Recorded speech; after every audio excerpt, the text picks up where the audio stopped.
Hello everyone, this is me Kapil Sikka. I welcome you all to this platform UPSC PW. As you know that आज हम एक काफ़ी important topic पे discussion आगे बढ़ाएंगे. Focus batch में अभी तक हम फंडामेंटल राइट्स कर चुके हैं, डीपीएसपी कर चुके हैं एंड फंडामेंटल ड्यूटीज कर चुके हैं.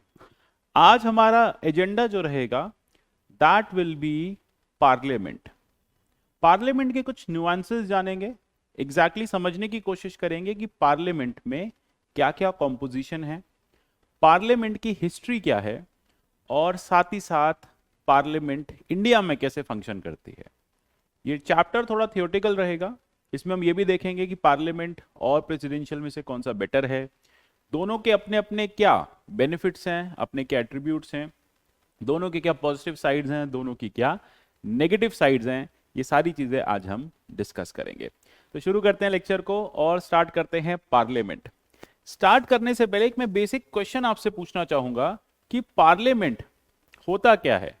अगर मैं आपको पूछूं what do you understand by the term parliament, what is parliament, जब ये टर्म आपके माइंड में आता है तो क्या आंसर आपको मिलता है, मतलब क्या आंसर आपका माइंड आपको देता है.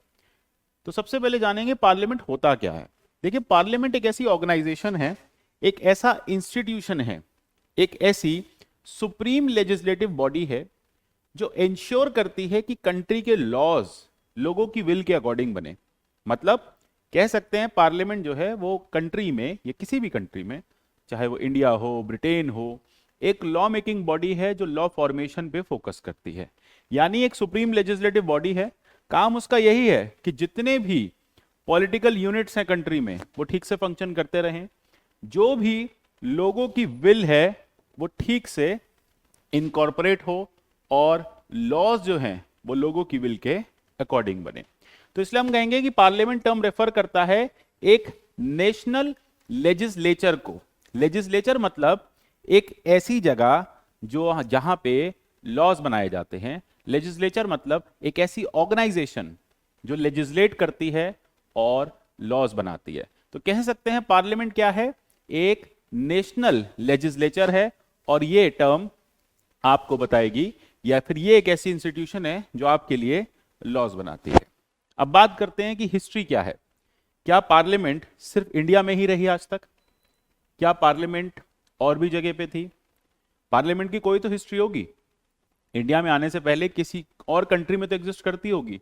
तो बिल्कुल अगर हम हिस्ट्री की बात करें तो ऐसा कोई भी हमें तथ्य, कोई फैक्ट नहीं मिलता जहां पे आपको एक ऐसी बात मिल जाए कि पार्लियामेंट जो है वो उस पर्टिकुलर टाइम पे, उस पर्टिकुलर टाइम पीरियड पे, उस पर्टिकुलर सेंचुरी में क्रिएट की गई थी.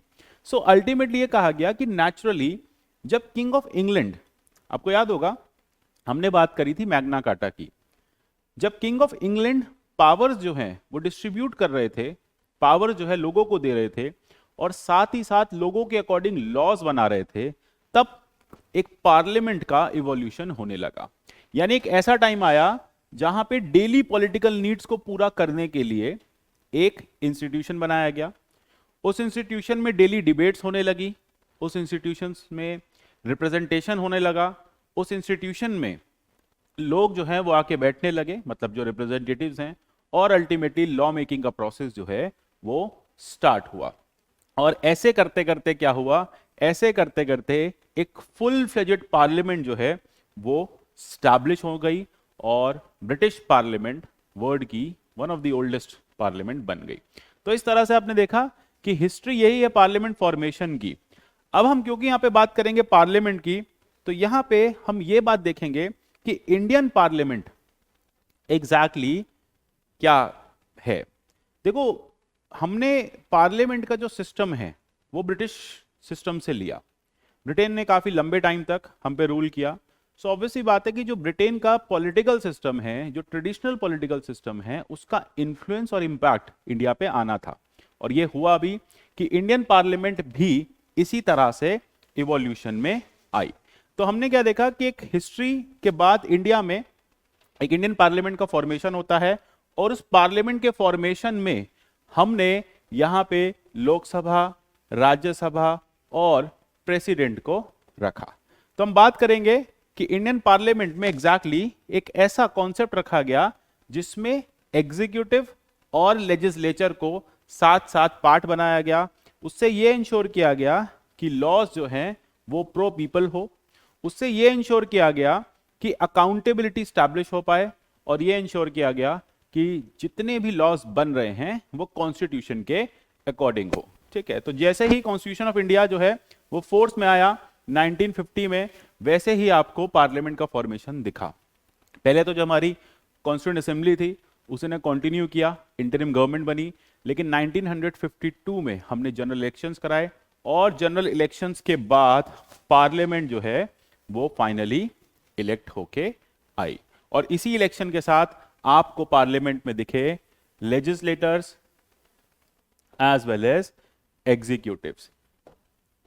ठीक है, ये दिखे, और साथ ही साथ प्रेसिडेंट हमारे साथ में चल ही रहे थे।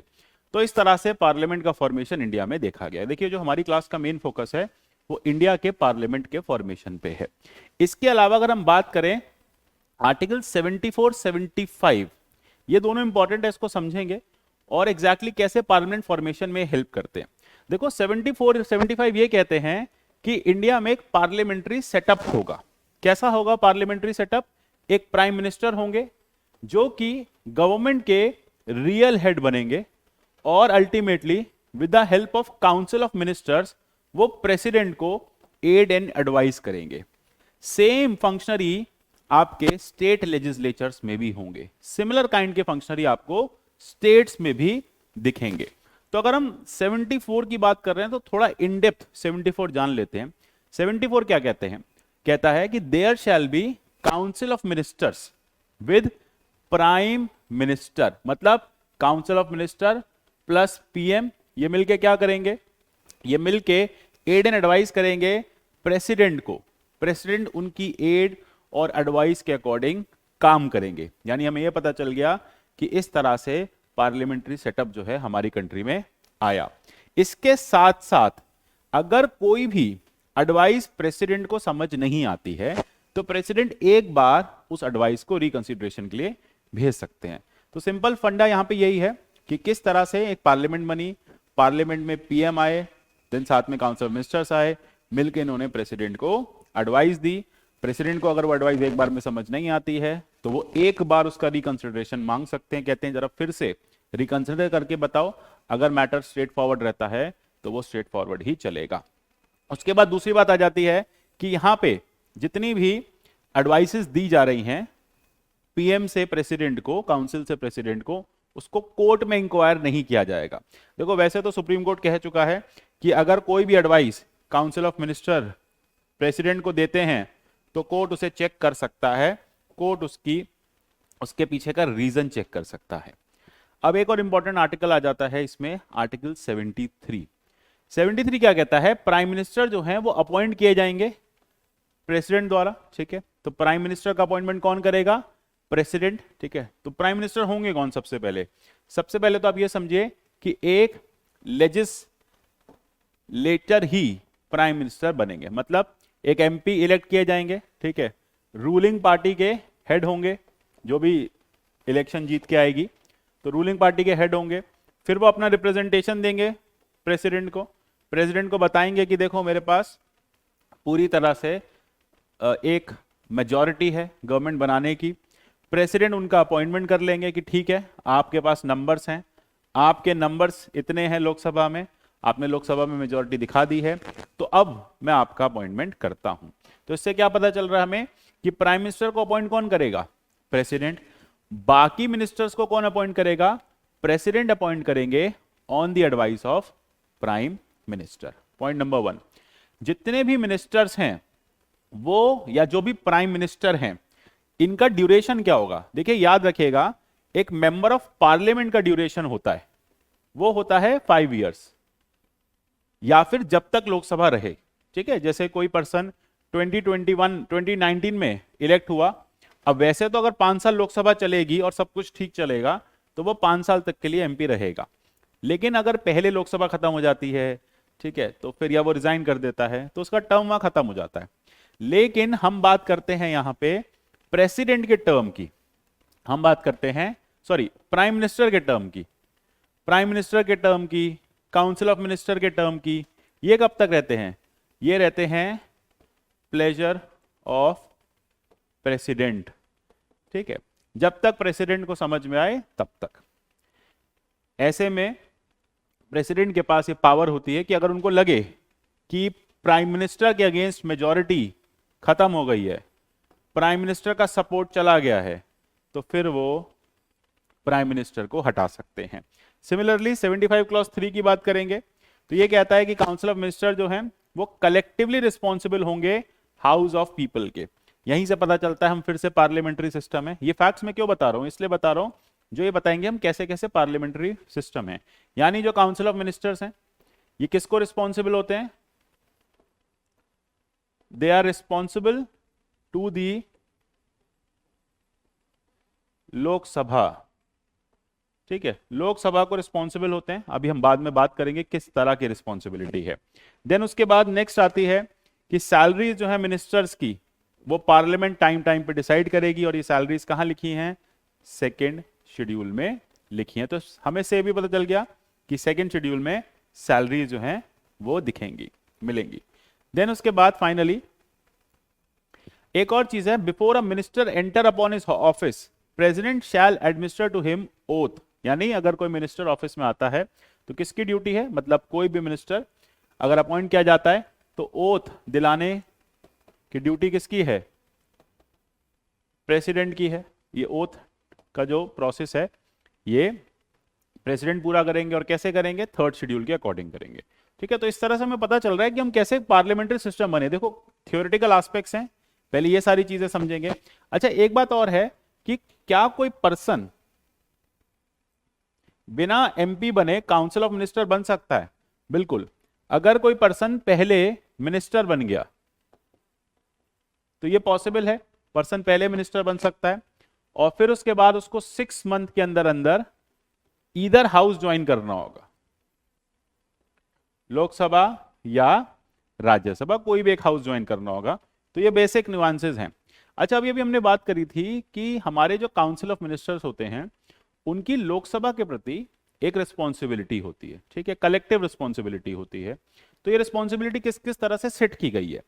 देखो सबसे पहली बात कलेक्टिव रिस्पॉन्सिबिलिटी होती है, पूरी की पूरी सरकार जो है वो लोकसभा के प्रति रिस्पॉन्सिबल होती है।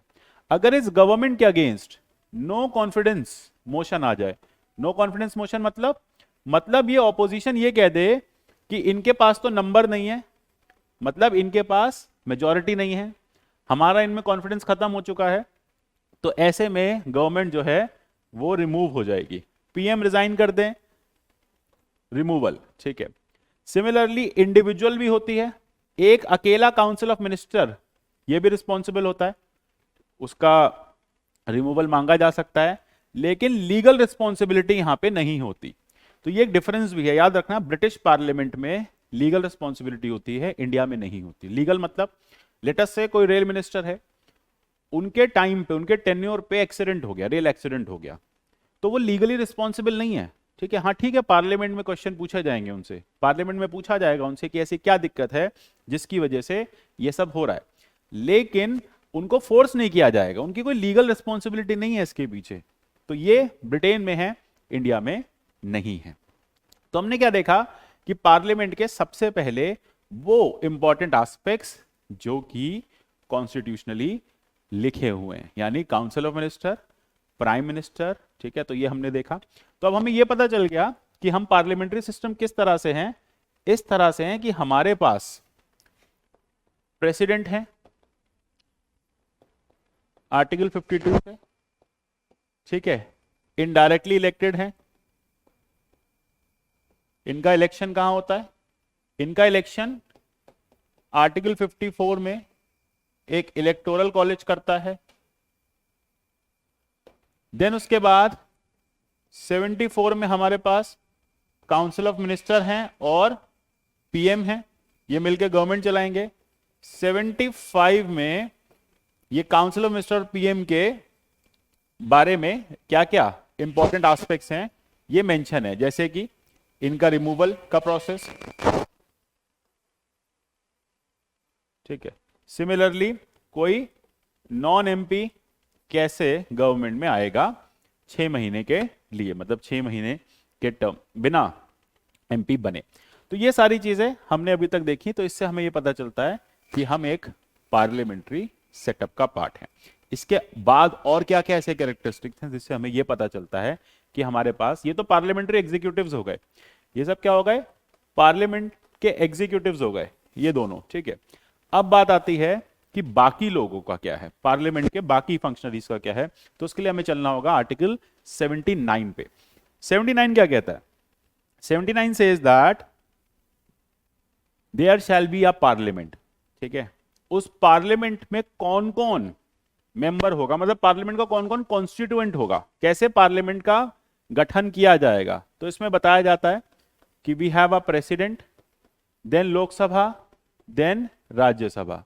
लोकसभा को हम हाउस ऑफ पीपल कहते हैं, राज्यसभा को हम काउंसिल ऑफ स्टेट्स कहते हैं। तो there shall be parliament for the union which shall consist of president and 2 houses to be known as house of people and council of states. Similarly same function जो है, same function आपको कहां दिखेगा, same function आपको दिखेगा state legislature में। State legislature में भी इसी तरह का फंक्शन देखा गया। क्लियर? अब नेक्स्ट चलते हैं, और कौन कौन से कॉन्स्टिट्यूशनल प्रोविजंस हैं जो बात करते हैं पार्लियामेंट्री सेटअप की। देखो सबसे पहला हम देखेंगे आर्टिकल 79। 79 हम देख ही चुके हैं। देन देखेंगे आर्टिकल 80। आर्टिकल 80 क्या कहता है? काउंसिल ऑफ स्टेट्स के बारे में बात करता है। अब ये कहता है मैक्सिमम 238 मेंबर्स होंगे। टोटल 238 मेंबर जो हैं वो इलेक्ट किए जाएंगे by the members of legislative assemblies, मतलब जो स्टेट्स हैं उन स्टेट्स का राज्यसभा में रिप्रेजेंटेशन। तो राज्यसभा कैसे आती है? राज्यसभा आती है स्टेट के लेजिस्लेटिव एमपीज के द्वारा, ठीक है। जितने भी स्टेट्स की लेजिस्लेटिव असेंबलीज हैं वो बैठ के सब वोटिंग करते हैं, और वोटिंग के अकॉर्डिंग मतलब जैसे वोटिंग होती है वो पूरा अलग सेगमेंट है। जब हम अगला प्रॉपर राज्यसभा पढ़ेंगे, लोकसभा पढ़ेंगे, तो वहां पे इसकी पूरी वोटिंग की पेडागॉगी और प्रोसीजर समझेंगे। लेकिन यहाँ पे यह है कि जितने भी लेजिस्लेटिव असेंबलीज हैं इन सब के मेंबर्स जो हैं वो इलेक्ट करते हैं राज्यसभा में। राज्यसभा को और कैसे इलेक्ट किया जाता है? प्रोपोर्शनल रिप्रेजेंटेशन से और सिंगल ट्रांसफरेबल वोट से।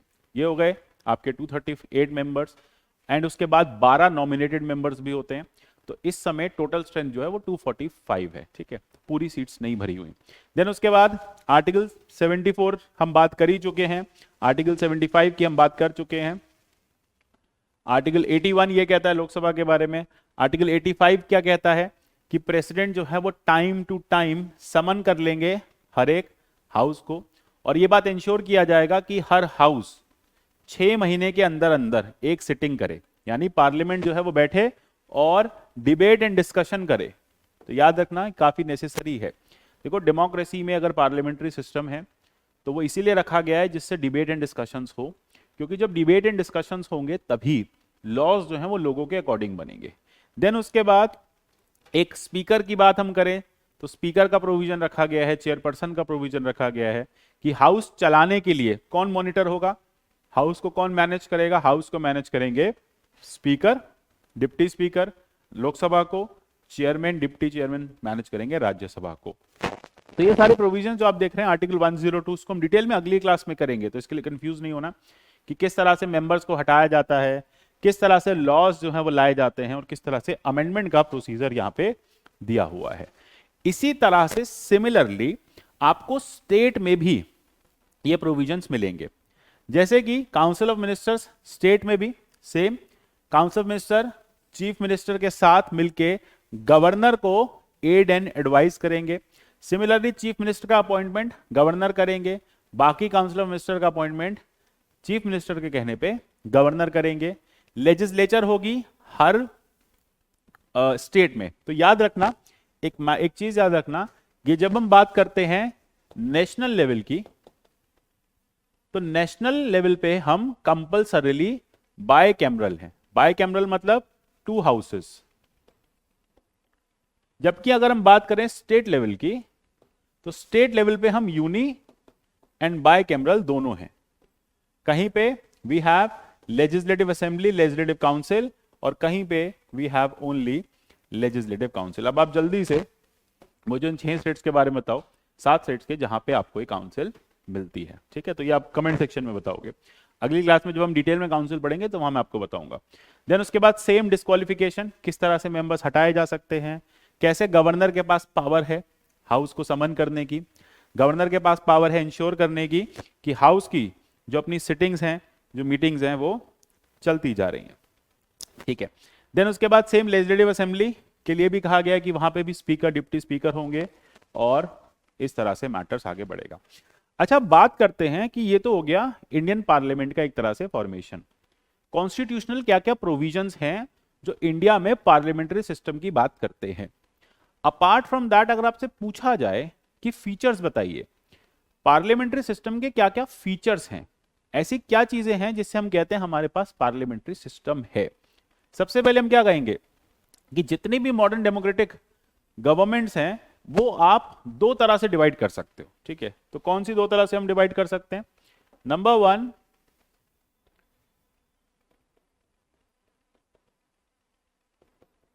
Presidential, number 2 parliamentary. ठीक है, तो ये 2 तरह से डिवीजन है। इंडिया जो है प्रेसिडेंशियल है, इंडिया जो है पार्लियामेंट्री है, यूएस जो है वो प्रेसिडेंशियल है। ये 2 चीजें। देन आ जाता है पॉइंट नंबर 3। पॉइंट नंबर 3 अगर आप देखोगे कि अगर जैसा सेटअप होगा उसके अकॉर्डिंग हम बता पाएंगे कि किस तरह से कौन सी गवर्नमेंट यहां पे एग्जिस्ट करती है।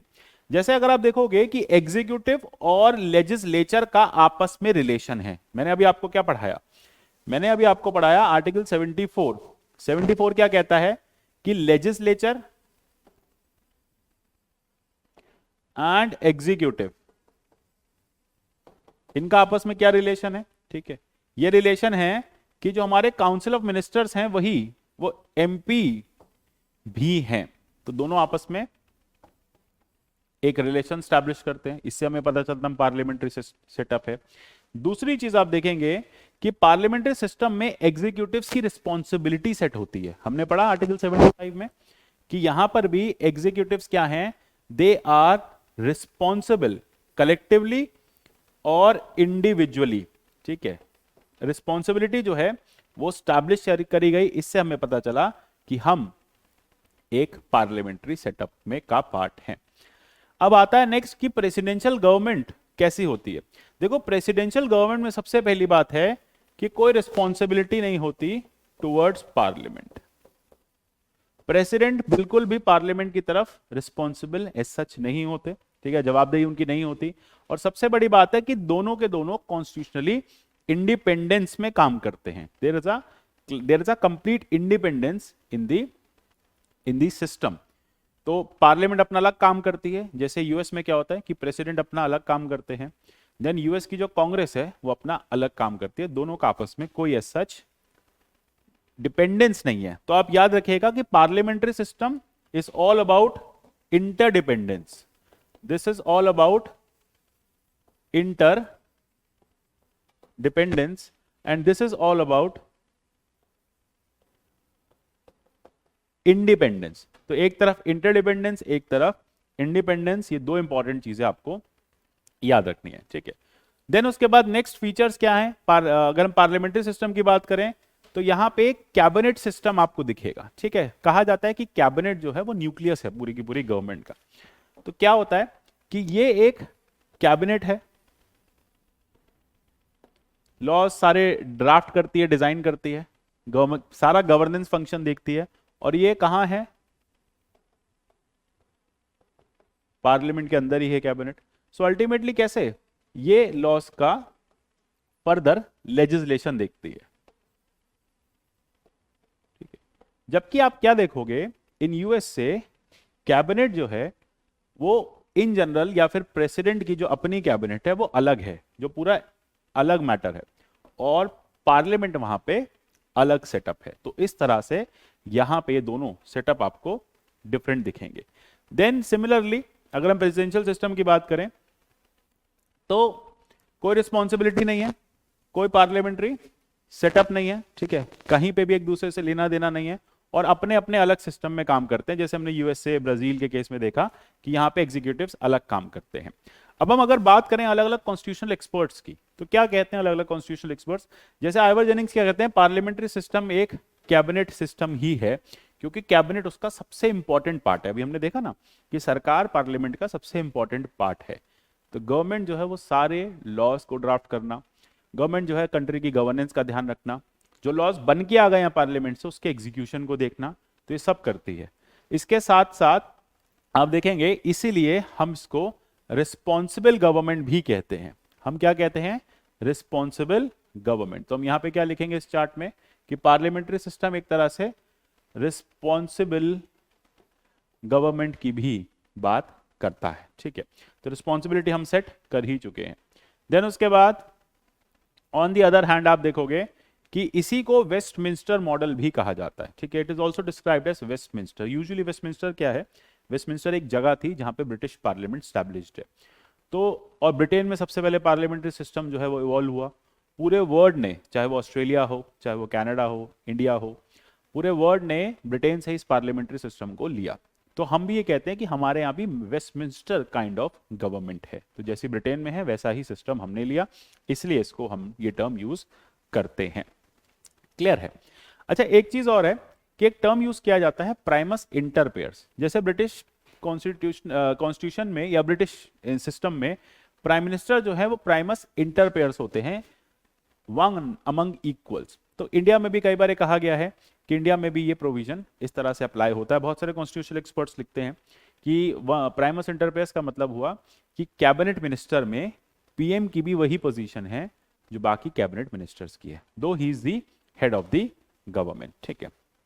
अब चलते हैं कि काफी लोग आप देखेंगे उन्होंने ये कहा है कि जितने भी सिस्टम, मतलब जो भी पार्लियामेंट्री सिस्टम है जहां पे एक गवर्नमेंट स्टैब्लिश्ड है, एक ऐसी गवर्नमेंट जहां पे पीएम है, जहां पे कैबिनेट मिनिस्टर्स हैं, ये सारे के सारे पूरी पार्लियामेंट्री सिस्टम का सबसे इंपॉर्टेंट पार्ट होते हैं। तो अब नेक्स्ट चलते हैं कि फीचर्स, अगर हम बात करें फीचर्स क्या क्या हैं पार्लियामेंट्री सिस्टम के। सबसे पहली बात है नॉमिनल और रियल एग्जीक्यूटिव दोनों एक साथ एग्जिस्ट करते हैं। नॉमिनल कौन हुए? प्रेसिडेंट। इंडिया में आर्टिकल 52 के हिसाब से प्रेसिडेंट कौन है? नॉमिनल हेड है। रियल एग्जीक्यूटिव कौन हुए? पीएम। एक्चुअल पावर किसके पास है? पीएम के पास, ठीक है। देन उसके बाद मेजॉरिटी पार्टी जो है वो रूल करेगी, भाई जो जिसके पास ज्यादा एमपीज होंगे, 273 प्लस एमपीज होंगे, उसकी सरकार बनेगी। सिमिलरली कलेक्टिव रिस्पॉन्सिबिलिटी होगी, हम ये बात कह चुके हैं। पॉलिटिकल होमोजेनिटी दिखेगी, मतलब मोर और लेस जो एक गवर्नमेंट में होमोजेनिटी होगी, जो भी सरकार बनाएगी वो एक ही आइडियोलॉजी के लोग होंगे, क्योंकि एक ही पॉलिटिकल पार्टी यहां पे जीतेगी और वही सरकार बनाएगी। देन उसके बाद डबल मेंबरशिप होगी, यानी काउंसिल ऑफ मिनिस्टर भी वही पर्सन होगा और एमपी भी वही पर्सन होगा। प्राइम मिनिस्टर जो है वो लीडर होंगे हाउस के, सबसे आगे प्राइम मिनिस्टर होंगे, लीडर वही होंगे, ठीक है, सरकार चलाएंगे, देश चलाएंगे। साथ ही साथ लोअर हाउस का डिसोल्यूशन इजीली किया जा सकेगा। मतलब अगर प्रेसिडेंट को लगता है कि कोई भी गवर्नमेंट नहीं बनाने के लिए कोई पॉलिटिकल पार्टी है, प्राइम मिनिस्टर को लगता है कि नहीं अब हमें कंटिन्यू नहीं करना, तो लोअर हाउस यानी लोकसभा को भंग किया जा सकता है, डिसॉल्व किया जा सकता है 5 साल खत्म होने से पहले। और सबसे बड़ी बात है गवर्नमेंट जो है यहाँ पे सीक्रेसी पे काम करती है, पार्लियामेंट जो है वो बहुत सीक्रेसी पे काम करती है। वहीं पे प्रेसिडेंशियल सिस्टम की बात करें, कई कंट्रीज कहती हैं कि प्रेसिडेंशियल सिस्टम बेटर है, कईयों को लगता है जैसे प्रेसिडेंशियल फॉर्म जो है उसमें president he head of the state है, वही बेसिकली सेरेमोनियल पोजीशन पे भी है, मतलब वही अकेले हेड है, कोई और हेड नहीं है, ठीक है। देन उसके बाद वो एग्जीक्यूटिव को भी लीड करते हैं और इलेक्टोरल कॉलेज से इलेक्ट होके आते हैं। जैसे यूएस की बात करें तो 4 इयर्स का टेन्योर वहां पे होता है। इंडियन पार्लियामेंट 5 साल की है, यूएस का जो प्रेसिडेंशियल सिस्टम है वो 4 साल का है। देन अल्टीमेटली इनको हटाया नहीं जा सकता। अगर कोई बहुत ग्रेव मिस्टेक हुई हो, इंपीचमेंट करना पड़े तो अलग बात है, पर हमने क्या देखा इंडिया में, अगर प्रेसिडेंट को लगा कि जो हमारे प्राइम मिनिस्टर हैं उनके पास मेजॉरिटी नहीं रही, गवर्नमेंट के पास मेजॉरिटी नहीं रही, तो ही कैन बी रिमूव्ड, उन्हें हटाया जा सकता है। जबकि यूएसए में अनलेस कोई बहुत बड़ा रीजन ना मिले इंपीचमेंट नहीं होगा। देन उसके बाद यहां पे आप देखेंगे कि एक किचन कैबिनेट का कॉन्सेप्ट भी रहता है। वैसे तो किचन कैबिनेट आपको पार्लियामेंट्री सिस्टम में भी मिलेगी, ब्रिटेन में बड़ा लीगल कॉन्सेप्ट है, इंडिया में नहीं है। तो एक किचन कैबिनेट रहती है। किचन कैबिनेट होती क्या है ये समझ लेते हैं। देखो, किचन कैबिनेट एक तरह की एक छोटी सी एडवाइजरी बॉडी होती है एग्जीक्यूटिव्स की, जो प्रेसिडेंट को हेल्प करती है रूल्स बनाने में, लॉज बनाने में। क्योंकि देखो, अगर हम बात देखें, जब हम बात करते हैं पार्लियामेंट्री सिस्टम के, तो पार्लियामेंट्री सिस्टम में पीएम अकेले नहीं होते, पीएम के साथ पूरी काउंसिल काम करती है। लेकिन प्रेसिडेंशियल सिस्टम में प्रेसिडेंट अकेले होते हैं, इसलिए उनको एक अलग से छोटी सी बॉडी की जरूरत पड़ती है जो day to day rule making में, लॉ मेकिंग में उनकी हेल्प करे। ठीक है, ये एक तरह से एडवाइजरी बॉडी होती है। और ये नॉन इलेक्टेड डिपार्टमेंटल सेक्रेटरीज होते हैं। ये भी एक बड़ा डिफरेंस आ जाता है। कैसे? अगर यहां पे जो काउंसिल ऑफ मिनिस्टर्स होते हैं ये इलेक्टेड होते हैं, यहां पे जो कैबिनेट होती है वो नॉन इलेक्टेड हो सकती है। जैसे लेटस से कल फिर से ट्रंप जो है वो प्रेसिडेंट बन जाते हैं यूएसए में। उनको लगता है कि मैं कोई एक्सपर्ट बन सकता हूं उनकी गवर्नमेंट में। ठीक है, मतलब कोई भी यूएस सिटीजन, डिस्पाइट उस यूएस सिटीजन ने कोई इलेक्शन नहीं जीता है, वो कैबिनेट का पार्ट बन सकता है। लेकिन इंडिया में हमने क्या देखा, अगर आप कैबिनेट का पार्ट तो बन सकते हो, लेकिन आपको 6 महीने के अंदर अंदर मेंबर ऑफ पार्लियामेंट भी बनना पड़ेगा। जबकि प्रेसिडेंशियल सिस्टम में क्या है, आप एक बार कैबिनेट का पार्ट बन गए, जब तक प्रेसिडेंट का मन करेगा, 1 दिन 2 दिन 4 साल, मतलब जब तक प्रेसिडेंट हैं तब तक आप कैबिनेट में कंटिन्यू कर सकते हैं। ठीक है, और अल्टीमेटली इस तरह से पूरा का पूरा सिस्टम जो है वो टाइम टू टाइम चलता है। अच्छा, हमने एक चीज और देखी थी अभी कि ये लोग रिस्पॉन्सिबल होते हैं। कहां रिस्पॉन्सिबल होते हैं? Towards parliament. पार्लियामेंट्री सिस्टम में इस पूरे सेटअप की रिस्पॉन्सिबिलिटी कहां होती है? Towards parliament. इस पूरे सेटअप में इन लोगों की रिस्पॉन्सिबिलिटी सिर्फ प्रेसिडेंट तक होती है। हमने यहां पढ़ा था ना कि 2 तरह की रिस्पॉन्सिबिलिटी है, एक इनकी इंडिविजुअल है, एक इनकी कलेक्टिव है। जबकि प्रेसिडेंशियल में सिर्फ और सिर्फ इंडिविजुअल रिस्पॉन्सिबिलिटी होती है towards the president. Clear? Next आगे चलेंगे। Features of presidential government. क्या क्या फीचर्स हैं प्रेसिडेंशियल गवर्नमेंट के? फीचर्स में देखें, जैसे प्रेसिडेंट और उनके सेक्रेटरीज जो है, जैसा मैंने बताया, रिस्पॉन्सिबल नहीं है। ठीक है, यहां पे कोई मेंबरशिप का कॉन्सेप्ट नहीं है। जैसे हमने क्या देखा कि जो काउंसिल ऑफ मिनिस्टर्स है पार्लियामेंट्री सिस्टम में, वो लेजिस्लेचर का पार्ट है, यहाँ ऐसा कुछ नहीं है। और सबसे बड़ी बात है, प्रेसिडेंट जो है वो किसी भी हाउस को डिसॉल्व नहीं कर सकते, है ना। तो ये इंपॉर्टेंट बात हो जाती है। ये कुछ इंपॉर्टेंट चीजें हैं। अपार्ट फ्रॉम दैट, अगर आप देखोगे कि मेरिट्स क्या है पार्लियामेंट्री सिस्टम के, देखो दोनों सिस्टम अपनी अपनी जगह ठीक है। यूएसए को ऐसा लगता है कि प्रेसिडेंशियल सिस्टम बेटर है, इंडिया को ऐसा लगता है पार्लियामेंट्री सिस्टम बेटर है। जब हम एक डिबेट कर रहे थे regarding presidential and parliamentary system, तो हमें पहले एक बार को लगा कि प्रेसिडेंशियल सिस्टम बेटर है, क्विक है, डिसीजन मेकिंग क्विक हो जाती है। ठीक है, लेकिन एट द अदर हैंड हमें लगा कि पार्लियामेंट्री सिस्टम हमें ज्यादा सूट करेगा। रीजंस अब हम जानेंगे एग्जैक्टली क्या क्या है। देखो, सबसे पहली बात क्या है कि पार्लियामेंट्री सिस्टम में एक हार्मनी रहती है लेजिस्लेचर और एग्जीक्यूटिव के बीच में, क्योंकि वो जो एमपीज होते हैं वही काउंसिल ऑफ मिनिस्टर्स, मतलब काउंसिल ऑफ मिनिस्टर्स एमपी ही होते हैं। देन गवर्नमेंट जो है वो रिस्पॉन्सिबल होती है टुवर्ड्स पीपल। गवर्नमेंट की एक रिस्पॉन्सिबिलिटी रहती है, 5 साल की तो रहती है।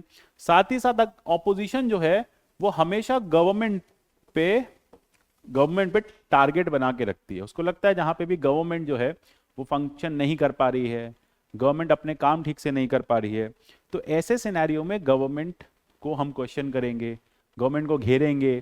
ठीक है, गवर्नमेंट से क्वेश्चंस पूछेंगे, पब्लिक को बताएंगे गवर्नमेंट डिसफंक्शनल है, और फिर गवर्नमेंट इस तरह से वीक होगी और सरकार गिर जाएगी।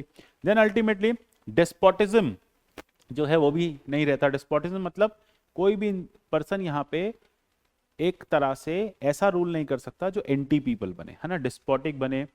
ठीक है, बहुत वायलेंट हो जाए, लोगों की बातें ना माने। ठीक है, ऐसा नहीं हो सकता, क्योंकि अकेले वो पर्सन सरकार नहीं है, पूरी की पूरी काउंसिल ऑफ मिनिस्टर मिलकर सरकार बना रही है। Plus then you have opposition as well to keep a check on the despotic rule of the government. तो एक तरह से यहाँ पे डिस्पोटिज्म को प्रिवेंट करना काफी आसान है, क्योंकि कई जगह स्टेक्स डिवाइडेड होते हैं। देन उसके बाद एक रेडी ऑल्टरनेटिव गवर्नमेंट मिलती है। ये कैसे मिलती है? एक ना हमारे यहाँ पे भी एक कॉन्सेप्ट आप देखोगे शैडो कैबिनेट का। शैडो कैबिनेट का कॉन्सेप्ट देखोगे जो ब्रिटेन के सिस्टम में अलाउड भी है, वहां पे लीगल भी है। इंडिया में एज सच लीगैलिटी की बात नहीं की जाती, बट हाँ शैडो कैबिनेट होती है। अभी ऑल्टरनेटिव क्या होता है कि जैसे ही गवर्नमेंट का फॉल हो, ऑटोमेटिकली ऑपोजिशन अगर उसके पास प्रॉपर नंबर्स हैं तो प्रेसिडेंट को दोबारा इलेक्शन कराने की जरूरत नहीं पड़ती, ऑपोजिशन सरकार बना लेती है। तो इस तरह से एक ऑल्टरनेटिव सेटअप रहता है और सबसे बड़ी बात है वाइड रिप्रेजेंटेशन है। अब आप ये सोचो कि कंट्री में, पूरी कंट्री में जो अगर हम लोकसभा की बात कर लें सिर्फ, तो जितने भी हमारे एमपीज हैं 543 जो एमपीज हैं, ये एमपीज अलग अलग स्टेट से आते हैं, ठीक है, अलग अलग रिलीजन से आते हैं, अलग अलग कास्ट से आते हैं, अलग अलग लैंग्वेज बैकग्राउंड से आते हैं। तो फिर कितना ज्यादा वाइड रिप्रेजेंटेशन है। अगर आप सिर्फ और सिर्फ गवर्नमेंट की बात करो, काउंसिल ऑफ मिनिस्टर्स की बात करो, पीएम की बात करो, तो ये काउंसिल भी एक वाइड डाइवर्सिटी लेके आते हैं।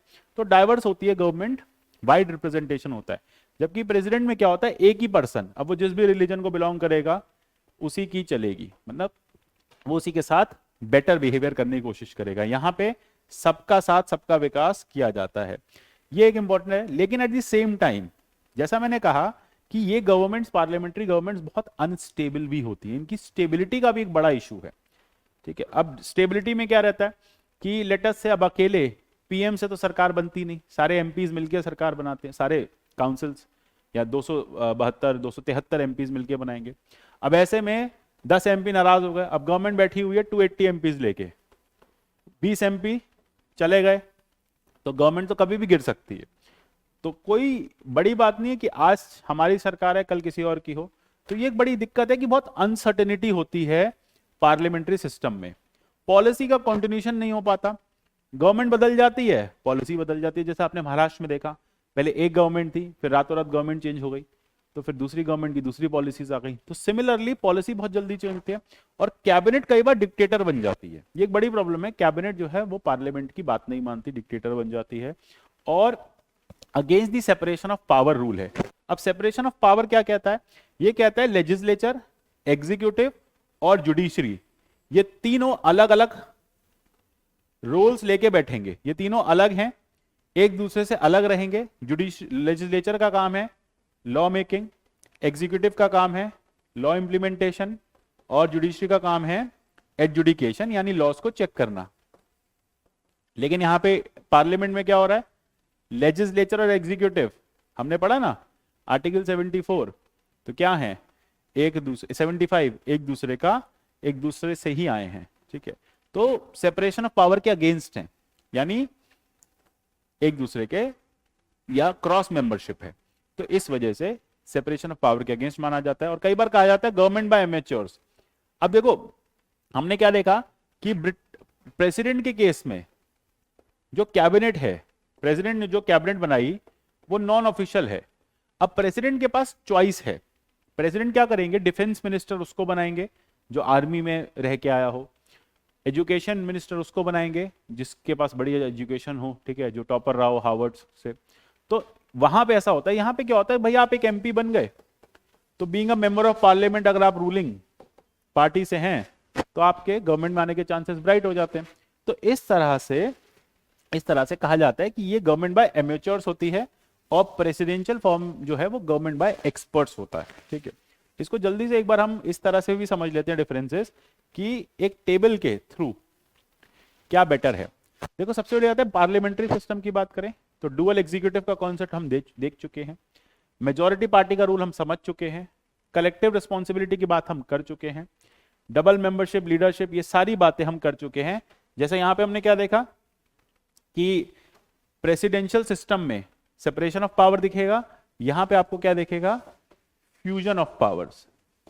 कॉन्सेप्ट क्या है, फ्यूजन ऑफ पावर का एक फ्यूजन हुआ है। देन इसके बेनिफिट्स क्या हैं, मेरिट्स हमने देख ही लिए, डिमेरिट्स हमने देख लिए। अब चलते हैं प्रेसिडेंशियल फॉर्म पे, इसमें क्या इश्यूज हैं। देखो प्रेसिडेंशियल फॉर्म में सिंगल एग्जीक्यूटिव होता है, ये हम बात कर चुके हैं। प्रेसिडेंट, लेजिस्लेचर अलग अलग इलेक्ट की जाती हैं, पॉलिटिकल होमोजेनिटी यूजुअली नहीं होगी, है ना। प्रेसिडेंट ए पॉलिटिकल पार्टी की, जैसे यूएस में आप देखोगे, अब तो चीजें फिर भी थोड़ी चेंज हुई हैं कि प्रेसिडेंट यूएसए में डेमोक्रेट है, डेमोक्रेट पार्टी से आते हैं, और हाउस में हो सकता है कि रिपब्लिकन पार्टी की मेजोरिटी हो, यानी एक जगह एक पॉलिटिकल पार्टी रूल कर रही है, एक जगह एक पॉलिटिकल पार्टी रूल कर रही है। इसी तरह से सेपरेशन ऑफ पावर होता है, लोअर हाउस कभी डिसॉल्व नहीं होगा, लेकिन इसके डिमेरिट्स भी हैं। क्या है कि एक कंफ्लिक्ट हमेशा बना रहेगा लेजिस्लेचर और एग्जीक्यूटिव के बीच में, रिस्पॉन्सिबल गवर्नमेंट नहीं होगी, on the other hand government by experts होगी, और स्टेबल गवर्नमेंट होगी। तो ये चीजें आपको डिफरेंसेस याद रखनी है, ये इंपॉर्टेंट हो जाती है। देन अब बात आती है इंडिया ने क्यों अडॉप्ट किया पार्लियामेंट्री सिस्टम। इंडिया के पास तो ऑप्शन था ना, इंडिया जा सकता था प्रेसिडेंशियल सिस्टम पे, इंडिया जा सकता था पार्लियामेंट्री सिस्टम पे। बहुत एक डिबेट चली, उस डिबेट के बाद यह समझ में आया कि देखो कुछ एक रीजन से हमें पार्लियामेंट्री सिस्टम पे रहना पड़ेगा। जैसे नंबर 1 इज सिस्टम से फेमिलियरिटी, हम काफी फेमिलियर हैं सिस्टम से, क्योंकि ऑलरेडी ब्रिटिश सिस्टम हमें यही देके गया है। दूसरा क्या है, रिस्पॉन्सिबिलिटी। भाई यहाँ पे आप क्या देखोगे कि रिस्पॉन्सिबल गवर्नमेंट होती है लोगों के प्रति, तो उस समय लगा कि अगर हम हम पार्लियामेंट्री सिस्टम लेंगे तो वो गवर्नमेंट ज्यादा रिस्पॉन्सिबल होगी टुवर्ड्स पीपल, तो चीजें जो है वो ज्यादा बेनिफिशियल होंगी। देन उसके बाद लेजिस्लेटिव एग्जीक्यूटिव का कॉन्फ्लिक्ट नहीं होगा, और इंडिया की जो सोसाइटी है वो बहुत डाइवर्स है। अब डाइवर्स सोसाइटी में क्या होगा, आपको मल्टीपल रिप्रेजेंटेशन चाहिए, आपको अलग अलग तरह से अलग अलग लोगों का रिप्रेजेंटेशन चाहिए। तो इसके लिए आपके लिए पार्लियामेंट्री सिस्टम बेस्ट फॉर्मेट जो है, बेस्ट रूल जो है वो देगा, है ना, बेस्ट फॉर्मेट ऑफ रूल देगा। तो इसलिए हमने ये सिस्टम को अडॉप्ट किया। अब कुछ और फैक्ट्स की बात कर लेते हैं। जैसे क्वेश्चन पूछा जाए आपसे कि क्या हर डेमोक्रेटिक कंट्री या हर पार्लियामेंट्री सिस्टम रिपब्लिक होना जरूरी है? बिल्कुल नहीं। ब्रिटेन क्या है, पार्लियामेंट्री सेटअप भी है और रिपब्लिक भी नहीं है। रिपब्लिक का मतलब क्या हुआ, रिपब्लिक का मतलब हुआ कि जहां पे head of state is elected by public. हमने क्या देखा, हेड ऑफ द स्टेट यानी इंडिया में प्रेसिडेंट कौन इलेक्ट करता है, वी द पीपल। लेकिन कैसे करते हैं, इनडायरेक्टली। क्यों, क्योंकि एक इलेक्टोरल कॉलेज होता है। अब जो इलेक्टोरल कॉलेज के मेंबर्स हैं, इन्हें किसने इलेक्ट किया, इन्हें हमने ही तो इलेक्ट किया एक तरह से, लोकसभा के एमपी, स्टेट लेजिस्लेचर के एमएलए, इनडायरेक्टली राज्यसभा। तो इलेक्शन तो इनका हम ही ने किया हुआ है, ठीक है। तो इसके लिए कहीं ना कहीं हम ही ने प्रेसिडेंट को इलेक्ट किया है। जबकि अगर आप ब्रिटेन देखोगे तो ब्रिटेन में जो हेड ऑफ द स्टेट है वो कौन है, क्राउन है, जो भी किंग या क्वीन। कैसे आए हैं, हेरिडिटरी फोर्सेस या हेरिडिटी से आए हैं, ठीक है, क्योंकि पापा क्वीन थे, किंग थे सॉरी, तो बेटी भी क्वीन बन गई, बेटी क्वीन थी तो बेटा भी किंग बन गया। तो इस तरह से हेड ऑफ द स्टेट एक फैमिली से ही आ रहे हैं, हमारे ऐसा नहीं है। देन उसके बाद इंडिया में कॉन्स्टिट्यूशनल सुप्रीम है, ब्रिटेन में पार्लियामेंट सुप्रीम है। इंडिया में पीएम जो है वो किसी भी हाउस से हो सकते हैं, ब्रिटेन में पीएम जो है वो हाउस ऑफ कॉमन से ही होंगे। बहुत पहले 1920 में ऐसा हुआ था कि वहां पे जो है अपर हाउस से पीएम आए थे, लेकिन उसके बाद से बंद कर दिया गया, वहां पे हाउस ऑफ लोअर हाउस से ही रहेंगे, ठीक है। हमेशा याद रखना, लोअर हाउस से ही पीएम आएंगे। जैसे ऋषि सुनक कहाँ के मेंबर हैं, ऐसा समझो ब्रिटेन की लोकसभा के मेंबर हैं। इंडिया में मनमोहन सिंह राज्यसभा के मेंबर भी रहे और साथ साथ पीएम भी रहे। सबसे बड़ी बात है, इंडिया में कोई लीगल रिस्पॉन्सिबिलिटी का कॉन्सेप्ट नहीं है, ब्रिटेन में लीगल रिस्पॉन्सिबिलिटी का कॉन्सेप्ट है। जैसे कोई ब्रिटिश, आपको याद होगा, ठीक है, ब्रिटिश जो last to last prime minister थे, अब वो कोविड के टाइम पे पार्टी कर रहे थे, है ना, जबकि कोविड के टाइम पे जो है वो काफ़ी ज़्यादा लॉकडाउन्स लगे हुए थे, ठीक है। देन उसके बाद लोगों का मूवमेंट रिस्ट्रेंट था, ठीक है। देन उसके बाद पब्लिक गैदरिंग्स बैन थी, और उसके बाद भी जो प्राइम मिनिस्टर हैं वो किसी न किसी बर्थडे पार्टी को अटेंड करते मिले, तो लीगली रिस्पॉन्सिबल उनको ठहराया गया, उन्हें फाइनली रिजाइन किया। देन उसके बाद इंडिया में फॉर्मल शेडो कैबिनेट का कॉन्सेप्ट नहीं है, आपको ये चीज़ ब्रिटेन में दिख जाएगी। तो ये एक बड़ा डिफरेंस है। अब एक चीज़ हमें और देखनी है कि अच्छा, हमने अभी कहा कि इतना अच्छा सिस्टम है, सब कुछ बेटर है, 70 साल हो गए हैं, क्या इंडियन पार्लियामेंट्री सिस्टम ने कुछ अच्छा किया है? रिसेंटली 13 मई 2022 को 70 ईयर्स हुए हैं इंडियन पार्लियामेंट्री सिस्टम के। तो क्या क्या इश्यूज हैं ये देख लेते हैं। तो क्या क्या इश्यूज आए। इशू नंबर 1 आप देखेंगे कि यंग एमपीज जो है लोकसभा में वो हल्के हल्के करके बढ़ रहे हैं। जैसे उस समय कुछ एक हल्के हल्के करके कम हो रहे हैं। जैसे उस समय 26% होते थे, अब सिर्फ 12% रह गए हैं। वुमेन एमपीज जो हैं वो रिसेंटली 15% हो गई हैं, तो बढ़ गई हैं वुमेन एमपीज। जबकि आप देखोगे कि बाकी कंट्रीज में फॉर फार बेटर, जैसे यूके में 35% रिप्रेजेंटेशन वुमेन का पहुंच चुका है। इसी तरह से अगर हम बाकी प्रॉब्लम्स देखें कि एजुकेशन के मामले में आपने ये देखा कि काफी ज्यादा बढ़ा था, 80% तक आ गया था, लेकिन अब फिर से एजुकेशन के मामले में एमपीज जो हैं वो पीछे जाते जा रहे हैं। पहले 32% लोग पढ़े लिखे थे, अब लगभग 38% तक पहुंचे हैं।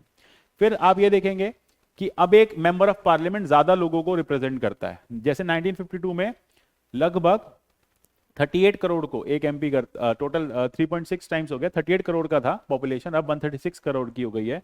तब नंबर ऑफ सीट्स लोकसभा में सिर्फ 11% बढ़ी है, जबकि पॉपुलेशन आपकी देखो 3 टाइम्स बढ़ गई और सीट जो है वो 11 टाइम बढ़ी, यानी अब एक एमपी ज्यादा लोगों को रिप्रेजेंट करता है।